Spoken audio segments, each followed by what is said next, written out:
नमस्कार मेरे प्यारे दोस्तों, मैं हूं आपका होस्ट शेफ धीरज। आज इस वीडियो में हम लोग डिकोड करने वाले हैं हमारी फेवरेट दाल दाल मखनी को। कोई भी इंडियन रेस्टोरेंट बिना दाल मखनी के पूरा नहीं हो सकता है। कहीं पे भी आप चले जाइए, इंडिया के अंदर, इंडिया से बाहर, किसी भी देश में आप चले जाइए, अगर वो लोग इंडियन खाना सर्व करते हैं तो उसके अंदर दाल मखनी का होना आप बोल सकते हैं कंपलसरी ही है। ठीक है, और ये इसकी पावर है हमारे इंडियन फूड की। अब इसको इन्वेंट किसने किया था? ठीक है, जिन लोगों ने हमारे जो बटर चिकन को इन्वेंट किया था उन्होंने ही इसको इन्वेंट किया था। यहाँ पे दो व्यक्ति थे, कुंदन लाल जग्गी और कुंदन लाल गुजराल। ठीक है, जो कि माइग्रेंट थे, वो लोग पेशावर पाकिस्तान से आए थे। ठीक है, और उन्होंने ही इस चीज़ को इन्वेंट किया। उनका एक रेस्टोरेंट होता था मोती महल नाम से, दरियागंज दिल्ली के अंदर। दिल्ली में ही ये आप बोल सकते हैं डिश इन्वेंट हुई थी। ठीक है, तो उनके रेस्टोरेंट के अंदर जो बटर चिकन है वो बहुत ही ज़्यादा फेमस होने लगा, बहुत पसंद किया जाने लगा। बट उनके पास कोई भी एक ऐसी डिश नहीं थी, खासकर वेजिटेरियन डिश नहीं थी, जिससे कि वो लोगों को खुश कर पाएँ। और इंडिया के अंदर आप देखोगे बहुत सारे अलग अलग धर्म हैं, खासकर यहाँ पे जो वेजिटेरियन लोग हैं उनकी संख्या बहुत ज़्यादा है। इवन जो हमारे जैन लोग हैं उनकी भी संख्या बहुत ज़्यादा है। ठीक है, तो धर्म का काफ़ी इंडिया के अंदर प्रभाव है। तो जो वेजिटेरियन डिश का होना आप बोल सकते थे कंपलसरी था। तो वहीं उन्होंने एक ऐसी दाल बनाने की सोची, क्योंकि हमारे जो चिकन था उसके अंदर भी प्रोटीन होता है। इंडिया के अंदर बहुत ही अच्छी दालें मिलती हैं, अलग अलग प्रकार की दालें मिलती हैं जिनके के अंदर प्रोटीन बहुत ही ज़्यादा होता है, जो कि आप बोल सकते हैं पोषक भी होती हैं, हमारी सेहत के लिए भी अच्छी होती हैं। ठीक है, उन उन सब चीज़ों को उन्होंने सोचकर दाल मखनी का इजाद किया।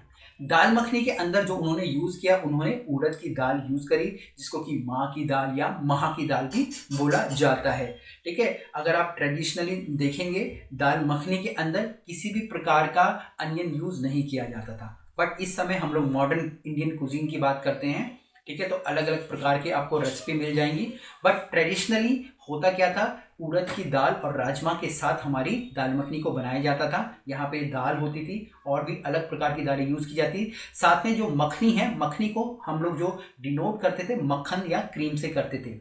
अब यहाँ पे दाल को अच्छे से भिगा लिया जाता था, उसके बाद उसे नमक से रगड़ रगड़ के उसके छिलके निकाले जाते थे। ये ट्रेडिशनल तरीका था, अब तो लोग करते भी नहीं है। ठीक है, ये सारी की सारी चीज़ें। उसके बाद एक मथनी होती थी। ठीक है, एक जिस प्रकार से हम लोग दही को भिगोते हैं, ठीक है, लस्सी बनाने के लिए, आपने लकड़ी का देखा होगा, उसी प्रकार से एक बड़ा सा पैडल आप बोल सकते हैं, वुडन पैडल होता था, जिससे कि दाल को अच्छे से घोटा घोटा घोटा जाता था। तंदूर के ऊपर रख के धीरे धीरे करके दाल मखनी एकदम वेलवेटी आप बोल सकते हैं, मखमल जैसी हो जाती थी, इसलिए भी उसे मखनी कहा जाता था। साथ साथ और अलग अलग प्रकार के जो स्पाइसेस थे उसकी फ्रेगनेंट के लिए, उसके उसके जो फ्लेवर को और स्वाद को और ज़्यादा बढ़ाने के लिए यूज़ किए जाते थे। तो इस प्रकार की प्रिपरेशन के साथ दाल मखनी को सर्व किया जाता था हमारे इंडिया के अंदर। ठीक है, मोती महल रेस्टोरेंट में, दरियागंज के अंदर। ठीक है, तो यही इसकी हिस्ट्री है। और इस दाल को खाने के लिए आप साथ में चाहे तो चावल ले सकते हैं, पुलाव ले सकते हैं। ठीक है, आप चाहें तो नान, रोटी, पराठा, कुछ भी आप यूज़ कर सकते हैं। ठीक है, मेरी एक ये वन ऑफ द फेवरेट आप डिश बोल सकते हैं। ठीक है, और आप लोगों की भी शायद होगी। ठीक है, क्योंकि इंडिया के अंदर है तो भैया दाल मखनी खाना तो बनता ही बनता है। ठीक है, तो ये आज हमने डिकोड किया हमारी दाल मखनी को। इसके अलावा अगर आप किसी भी एक डिश के बारे में जानना चाहते हैं, उसको डिकोड करना चाहते हैं मेरे द्वारा, तो प्लीज़ कमेंट करके नीचे जरूर लिखिएगा। या अगर आपने कोई एक नया दाल मखनी का वेरिएशन देखा है तो प्लीज़ नीचे जरूर कमेंट कीजिएगा, हमें बताइएगा कि भैया आपने वहाँ की दाल मखनी में क्या अलग देखा। ठीक है ना, क्या आपने वहाँ की दाल मखनी में घी देख लिया, या आपने वहाँ की दाल मखनी में धनिए के पत्ते देख लिए। ठीक है, अलग अलग वेरिएशन लोग करते हैं, तो आप नीचे जरूर बताइएगा। इसके अलावा कुछ भी क्वेश्चन और कमेंट्स नीचे जरूर लिखिएगा। फिर मिलेंगे एक नए वीडियो में, तब तक के लिए जय हिंद।